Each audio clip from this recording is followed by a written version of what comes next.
so much for joining us today. As all of you know, Anisha is Tutu's daughter-in-law, Miriam Mathew's daughter-in-law. She lives in Bahrain. She's a clinical psychologist, and I posted her CV on the group, and all of you have gone through it. She's like an amazingly qualified person with a lot of work experience, and she's currently working in the Kingdom of Bahrain as a clinical psychologist. Anisha, you're working in a school right now or a hospital? No, I work for a clinic. I work for a private clinic here. Yeah. So it would be nice if you can just give us a small background of what exactly you do, and then you can continue. Sure, I'll do that. Let me just share slides first.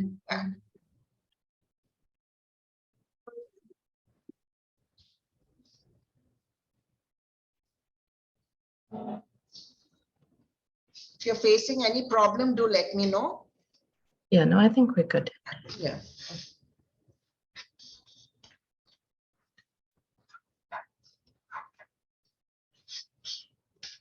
Is everybody able to see the slides? Can you see? Yes, yes. Yeah, we can. Okay. All right.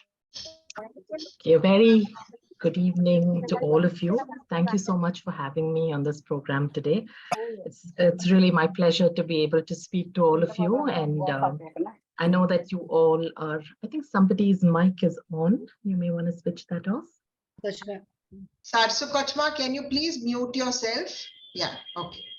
Yeah, and I was saying that I know that you all are incredibly talented and enterprising women, and on my annual trips to Kottayam, I get to chat with my mom-in-law about some of the great work that all of you do. And it's commendable because I think we all have lots of things on our plate, and I'm sure you all have other things that keep you occupied as well. But to be able to serve the community is really something that is very, very impressive. So I'm so happy to be here today. I think my cousin Miriam, who also is a psychologist herself, is also part of your organization. So I'm really, really happy to be here with all of you today. I'm a clinical psychologist. I work for a clinic called the Child and Family Foundation Center, where I see children, adolescents, and adults for psychological assessments like IQ assessments, dyslexia, learning disability assessments, neuropsych assessments, and so on. And I also do therapy for all age groups. So that's primarily the kind of work that I do. And today I'm going to be speaking about a topic that's very close to my heart, which is language and mental health stigma. And over the next 20 minutes, I'm going to be speaking briefly about World Mental Health Day. I'll also talk about stigma and its impact, language and its importance in mental health, and some common errors that we may be making knowingly or unknowingly that could be causing damage. And I'll suggest some preferred language that we can use instead. So many of you may know that October 10th is World Mental Health Day, and it's been celebrated since 1992. World Mental Health Day was first observed, by the World Federation of Mental Health, which is an international NGO. And it's an international day where the mental health fraternity and its supporters come together to create awareness, educate people, and generally mobilize efforts to support mental health. The theme for this year is mental health is a universal human right. Now, everybody has the right to be protected from things that put them at risk for mental health problems. They have the right to receive good quality mental health care, and they have the right to be accepted in society. And this is a month where we as mental health practitioners try and revamp, we try and ramp up our efforts to build awareness. We try and do workshops. We run campaigns. We encourage people to speak up about some of their experiences. We talk to hospitals. We try and see if they can offer reduced fees and a sliding scale. We also liaise with corporations to see if they can help support, with people's medication and treatment. We've also recently been working with a lot of medical students and grade 11 and 12 students to encourage them to take psychiatry and psychology as careers, for them because of the severe shortage of mental health professionals that we have all over the world. Moving on to the topic for today, which is stigma and the impact that it has. We all deserve to feel safe and supported when we talk about something that we're going through. However, we know that it's not really the case, and stigma, prejudice, and discrimination against people with mental health conditions is quite a thing. And sometimes it may be subtle, sometimes it may be more obvious, but we all know that this is something that happens. And why is there stigma? It's because of a lack of information that we may have, and where we may already have some preconceived ideas about what a person is like, even before we've had a real experience with them. For example, if we were to ask ourselves, if we had a house that we wanted to rent out, would you rent it out to a prospective tenant if you knew that they had a mental health condition?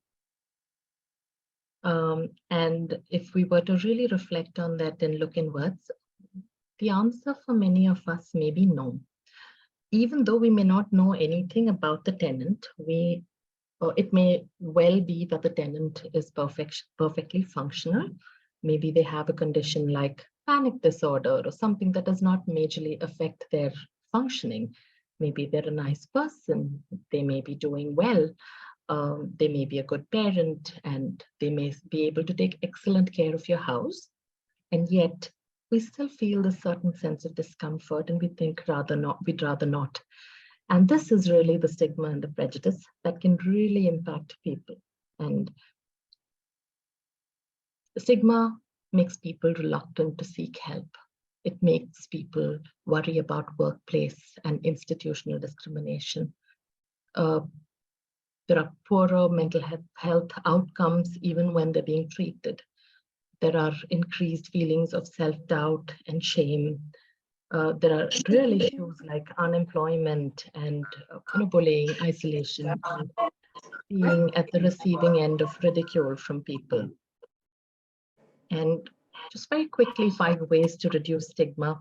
One is being informed. I think we can all work towards educating ourselves and being informed about various mental health conditions. 2 is having a conversation and being open about the topic. 3 is using people-first language and in general being responsible with the use of language, and that's going to be the focus of our talk today. 4 is to normalize treatment, just like how we take treatment if we had any other medical condition, to encourage people to actually seek help when they do have an issue. And 5 is recognizing self-stigma, and that is when nobody else is saying anything to you, but you internalize the shame yourself. And then, you don't want to tell anybody about something that you've learned.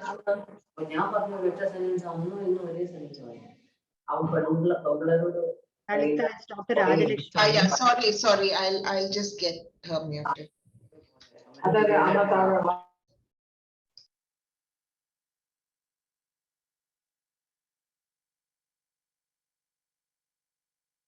Yeah, Anisha, you can continue. Yeah. And, coming to language and stigma, which is the focus of what we're going to be talking about today, words have immense power. That's something that we all know. The words that we use to describe something can really shape how we feel about things. It can shape how we see the world. It can shape how we see ourselves. These words, they crystallize our perceptions about things. They shape our beliefs and then ultimately our behaviors and what we do. And when you look at it, words are essentially just a set of syllables strung together. But they really have the power to create a series of cognitive, emotional, and physical responses in us. Imagine you're sitting in a crowded theater and someone yells fire. Okay, and what emotion would you feel in that situation? What are the thoughts that would cross your mind, and what would be, what would what would be the behavior? What is it that you do in that situation? There may not actually be fire, but you see how a word can really make us feel very anxious, terrified, make us feel like we need to rush out of that situation. And that's really about the power that words have. And the words that we use can have really far-reaching consequences. And I'm going to actually say some words to you right now, and I'd like you all to pay attention to the images that pop up in your mind for you. Okay, I'm going to use 3 words. Alcoholic. Okay. The second word is drug addict. And the third one is psycho. All right, I'm sure these are words that we've all come across and we may have even used. And when we think about these words, it's usually images of an unstable person, maybe somebody that's dangerous, somebody that you need to stay away from. And these things may or may not be true of a particular person with a particular condition, but these words really, these are the images that come up for us. And so we need to be really careful about what words we use, because some of these sensational words can really be stigmatizing for people who have mental health conditions. So, it's not lunatic, it's a person with a mental health condition. And it's not a mentally retarded child. It's a child with an intellectual disability. So we need to be aware that there are lots of words, lots of terms that used to be used maybe 2 or 3 decades ago, which are now outdated, and we need to now use new terminology that have come up in their place.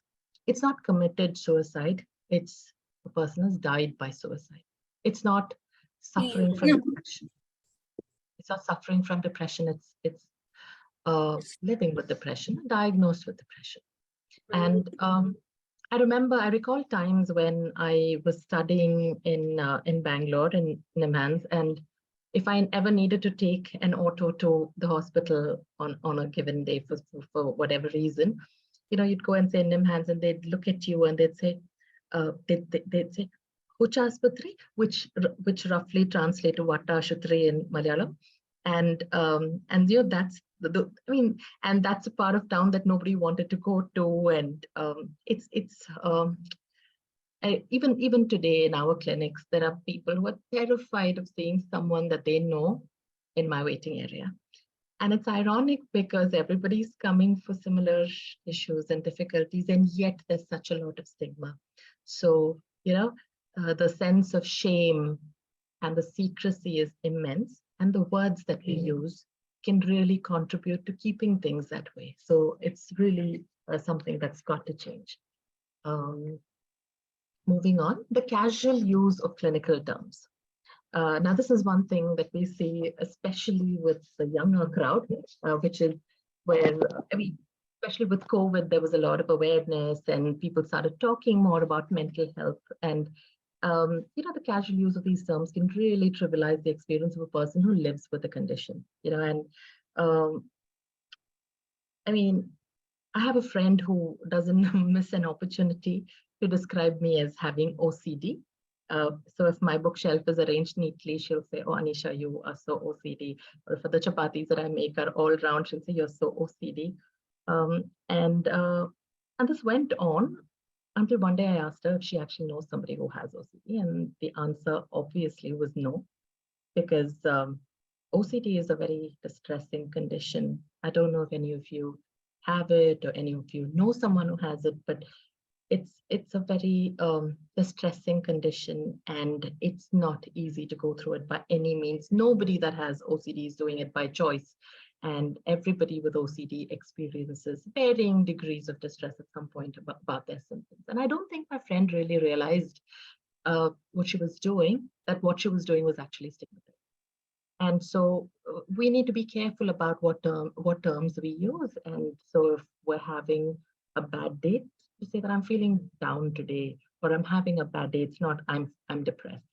Or we watched a cricket match and it was great fun. We need to be able to say the cricket match was exciting, or it was great, instead of saying it was insane, or to say that like I'm feeling nervous today, as opposed to I'm having a panic attack, because you may not actually be having a panic attack. So this is about the casual use of terms. And then moving on to person-centered language. So we may have come across people using terms like, oh, that anorexic girl, or that schizophrenic man, or that mentally retarded child. The person-first language puts the person first, quite literally. The person's illness or their disorder or condition is not the only aspect of their life. It's one part of their life. It's not what defines them. And an alternative would be a person with anorexia, or a man with schizophrenia, or a child with an intellectual disability. Moving on to dismissive or minimizing language. Now, again, we may be unaware of the impact that we have on, that our words have on people. And although our intention may not really be to minimize what they're going through, we could be doing it without knowing. Sometimes people, when we hear about something, say now, for example, when you hear that a teenager had an episode of depression, for example, sometimes we can be quick to say that 15-year-old had depression. Like, what did they have to be depressed about? Like, her parents give her everything. Like, what's the issue? Okay, so that's a way in which, without realizing, we're minimizing whatever. We don't know what the 15-year-old is going through, and so we do not have the right to minimize that and say that, okay, what stress could they have? Or even other seemingly helpful suggestions that we may have to people, like, if you do yoga every day, then you won't have an anxiety disorder, or just snap out of it, just get up and get moving. And or even things that we may say about the issue of suicide. I've heard lots of people say things like suicide is a cowardly act, or it's a very selfish thing to do, and things like that. And so on this slide, I have some helpful suggestions, because things that we can actually say, just to be able to say things like, I'm here for you. I'd love to bring you dinner on whatever day does that work, or do you want to talk about it? To actually be able to validate some of the experiences that a person may be going through. And very often people just want to be listened to. Sometimes our husbands need to be told that, like, we may not actually be looking for solutions. We just want to be heard. And very often, once we've talked it out with someone, and you've expressed everything that's on your mind, you actually start to feel better. And so, like, quick take-home message for all of us today. Number one, words are powerful, and we ought to use them responsibly. Two is the conscious use of sensitive and compassionate words. I'm sure, in majority of cases, we don't really realize the impact, and we don't mean to do any damage, and yet we end up doing damage. And so we need to be extra careful, extra mindful about how we're talking about these things. So it's one thing when you're talking to a person who's been diagnosed with something. It's equally when we're talking about a person. A lot of times when we're having these private conversations, we can get a little bit nasty and say some not so nice things. I think it's in all those moments where we have the choice to be able to say things that are more compassionate. The third thing is to really be able to ditch some of these outdated terms. Four is to recognize that labels are for jars and not for people. And let's try and look beyond these labels and diagnoses, things like that. And let's look at the person. Five is to look at person-centered language and refrain from practicing armchair therapy, where we feel like, we can make a diagnosis and we can say that, oh, this person, somebody that you don't like is narcissistic, or, somebody else is being very toxic. And, these kind of words, unfortunately, are used very, very commonly, and they all contribute to stigma. So, I think it's really for each one of us to be able to look inwards and reflect deeply on it, and think of, if the unwell person was us, or if it was somebody that we love, how would we want to be spoken to? Or how would we want them to be spoken to? how would we want to be spoken about and how we want them to be spoken about, and then choose your words. Thank you.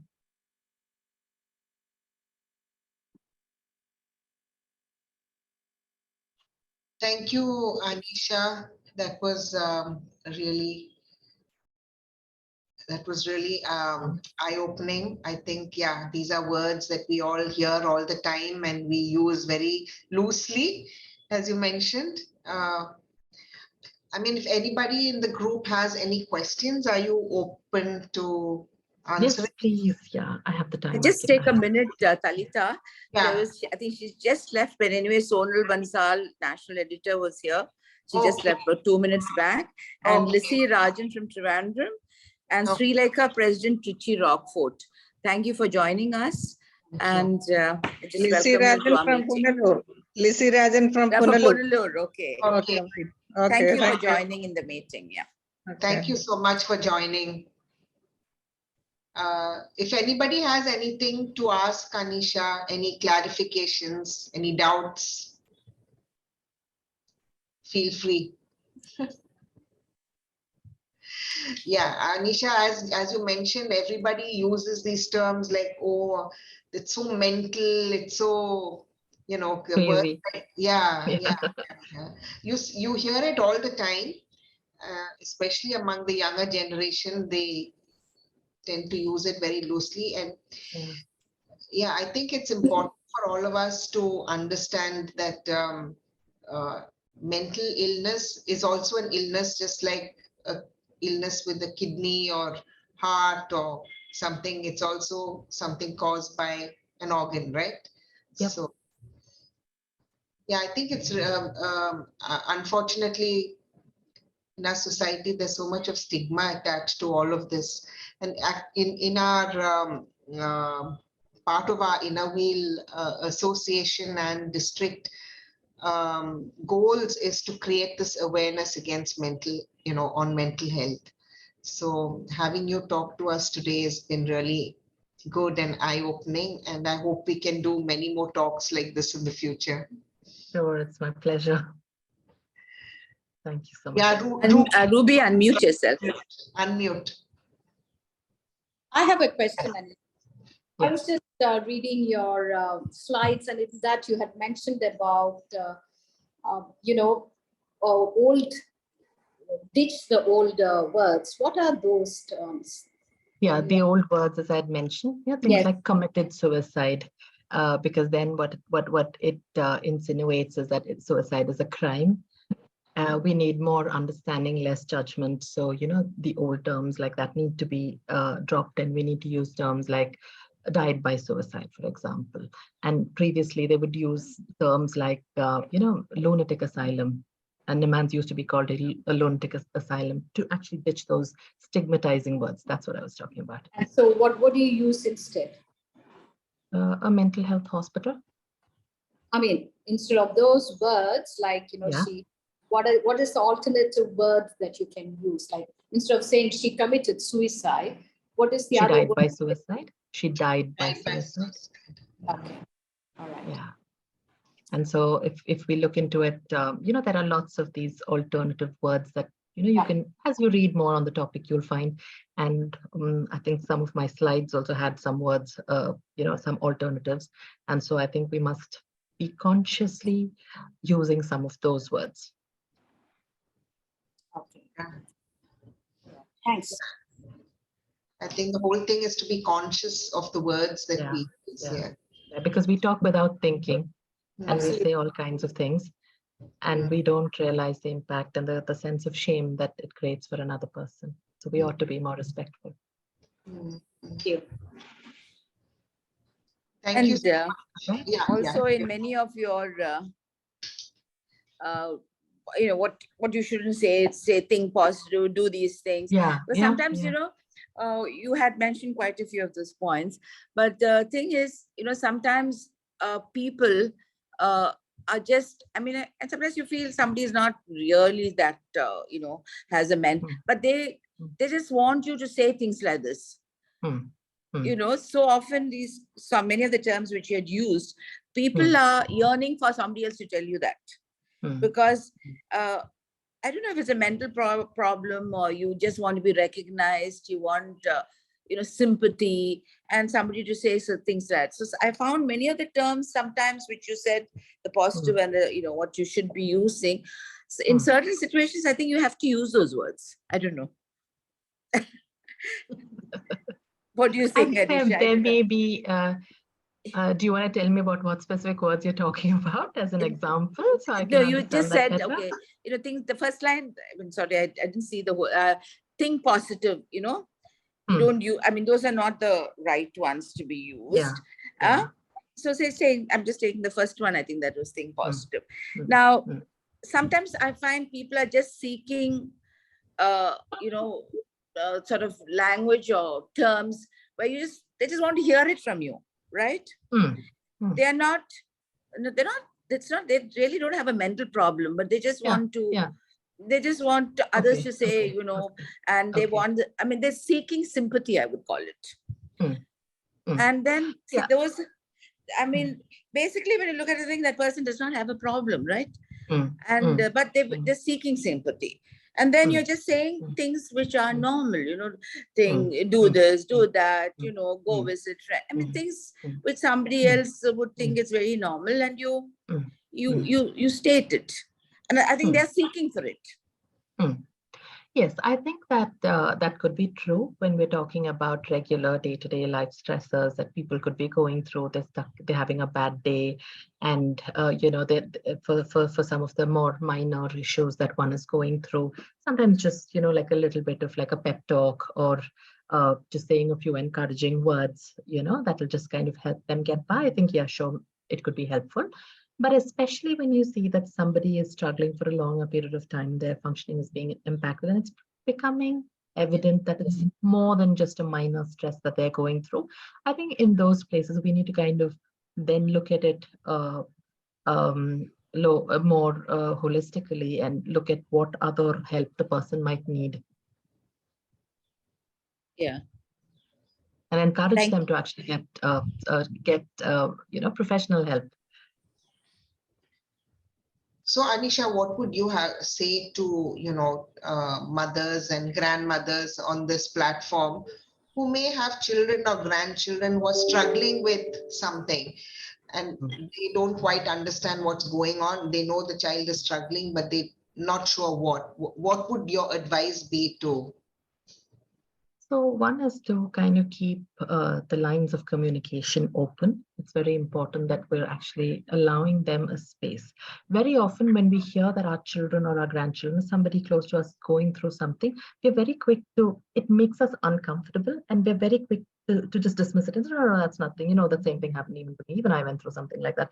It's not a big deal, because it makes us very uncomfortable, and it makes us very scared to think that our child might possibly be diagnosed with depression or something. So I think that we need to be aware of what we are feeling inside as well, and not kind of pushing. See, there are times that this is a question that comes up quite a lot, because there are a lot of young people that come in and they think that they have a particular problem. And a lot of parents will come and say, no, I don't think they have this. And on the other side, as a clinician, I can tell you it's 50-50. There are times that really the parent is right and the child doesn't have anything. There are also times that the parent is in denial and the child actually has something. So to be aware of our own feelings, to be aware of our own fears, and not let that impact how we're interacting with the child or the grandchild, to say that, no, it's not what it is. The child knows what they're feeling, to give them the space to be able to open up, share, and talk about it. And if it feels like it's a persistent issue, it's been there for a long time, it's impacting their functioning, then I would say encourage the person to get help. Because somehow this concept of, going for therapy or seeing psychiatrist, as you said, there's so much of negative connotation attached to it that, as you said, people are secretive, they don't want to share with family members or with others. And actually, eventually the one who suffers is the person who's going through it, whether it's your child or grandchild or whoever it is. They are the ones who are suffering because of your insecurities about society. Yeah, and what someone will say. And a lot of people they end up getting treatment quite late. You know, where in the beginning, if you picked it up early enough, we could have done something about it. And, you know, you could have kind of done some kind of damage control and wouldn't have gotten so bad. So, you know, because of and it all is rooted in fear, because we're always scared of how somebody else will see us. Will they speak ill of us? So even when we're having conversations, right, like we could be talking to somebody, that person could have something. And when we're talking, the other person also is getting to know how you talk about these things. They're getting to know what your attitude towards a particular, they may not have told you, but they could be having something. And so, you know, which is why in every single interaction, you know, whether it's public or private or whatever, I think, you know, we must try and be careful. But today, I mean, one other thing is like, you know, we talk about communication and everything, but it's reached a point of this, you know, the friend culture. Friends, I mean, they go to the friends for everything more than, you know, going to the parents. There is a lack of, you know, how much about this communication. It's the feeling that parents don't know anything. Parents don't know anything. They belong to a different generation. Friends are contemporary. They are the same age group. They understand us better. That kind of thing is there, no? Yeah. And of course, Google too. Everything goes to Google. They don't want everything is to Google. Like grandparents, oh, that's outdated news. Something that's new in Google. So that's it. Yeah, very true. Even children, like, you know, they don't, even I don't think the children really ask for parental help. It's like friends and Google. I can see children just, you know, just going through their web and just Google down, and then there it is. Now with AI and chat, and what do you want? You don't need actually the human resource. Parents, grandparents, and then of course the nuclear family. I would definitely no conversation among parents, grandparents, and children.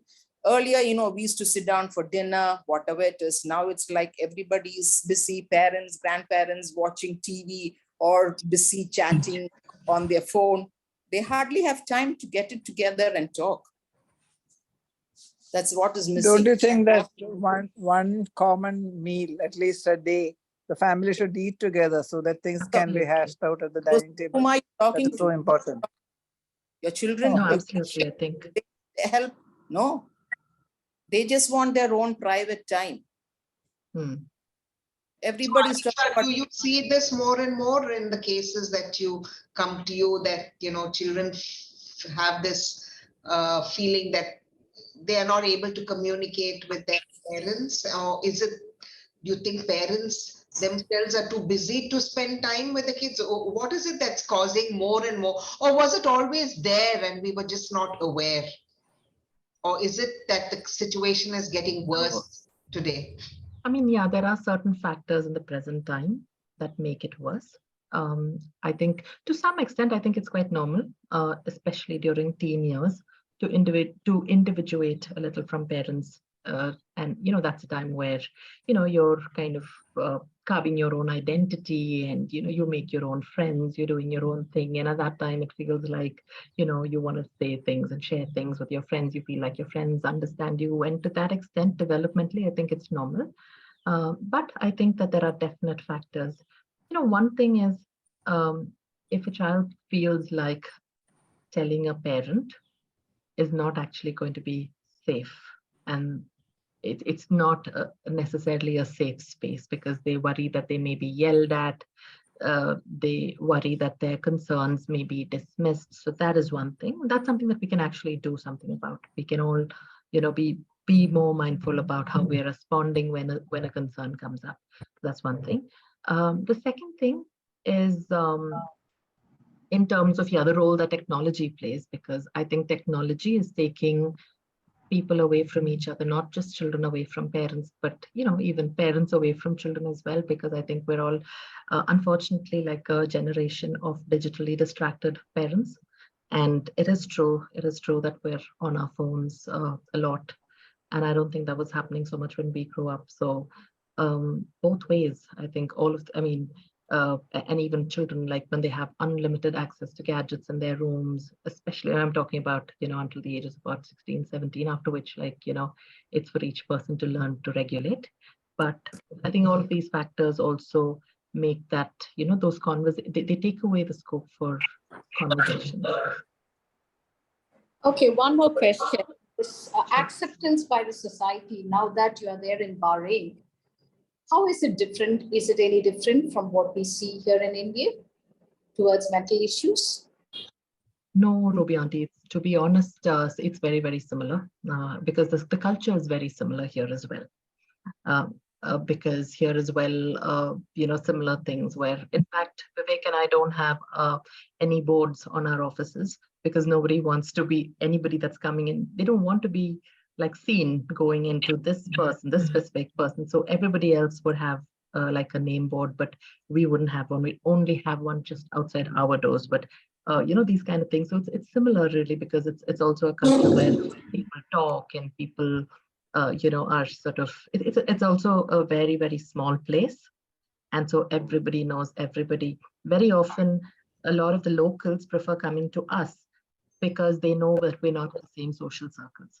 They know that, we're not hanging out with their relatives and friends and all of that. So the stigma is pretty bad here as well.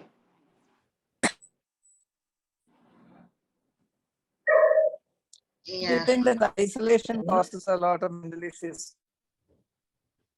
I'm sorry, can you repeat that? What's that, Josie? In the past, we had joint families. We lost you. I think she's gone home. Yeah, I think she's gone home. I think what she's trying to say is that in the past, when there were joint... Now there is so much isolation. Yeah. There's so much isolation. Yeah. For sure, with more women, that's the other side of it, right? With women being more empowered and going out to work and things like that, that's the other side. Previously, even if that happened, you had like this larger network of grandparents and aunts and uncles and people around that could kind of fill in, step in and take care of kids and watch them and all of that. That definitely contributes to. And there's Anisha, I think there's another factor. There's one parent, bringing up the child. Now it's quite common because we still have the hospital. So we had this this department where used to deal with all these issues. So there's this problem of this one parent bringing child. So that is also causing a lot of problems. You can't blame the child. It's totally, when you listen to the story that the child has to share, it's that he has seen so much of trauma at home, and she carries these trauma through in school and her workplace, all that. So this one parent bringing is also a big issue now. Yeah, absolutely. Sometimes it's not necessarily when the other parent is like not in the pictures and because of like death or divorce or anything. Sometimes even with the other parent there, usually, I don't want to generalize, but usually the fathers, but sometimes if they're too busy traveling a lot on work and just not able to be there, we see that like the absent parent and the impact that has on the child as well. One more question from me. How do you tell someone to go ahead and accept the treatment? How do you go about telling someone who needs treatment? How do you encourage them to go for it? I think that giving the person a chance a couple of times to open up to you, so earning their trust is the first step. So they have a chance to talk to you, and and they feel at least in some ways understood by you. And especially, I always look at functioning. When functioning starts to become a problem, you can gently point that out to them, help them see that oh, I know it's not you, it's because of this particular issue that you're facing, that, you know, that these aspects of your life are being impacted. Do you think that you might want to see somebody? You can normalize it by saying that, you know, when I went through something, I sought help from so and so, and it helped me a lot. Maybe also sometimes to directly go and see a psychiatrist, I find a lot of people have, like, you know, if they get very offended. So sometimes to say, you know, use terms like even counselor, you know, that people may be slightly more open to the idea of, you know, looking at. And then, of course, I mean, there are times that people come and then we feel like they do well with medication, and slowly it's easier to kind of, you know, route it through us. And then we put a person onto a psychiatrist. But sometimes just suggesting that right the first, you know, right at the beginning, people can sometimes become very offended.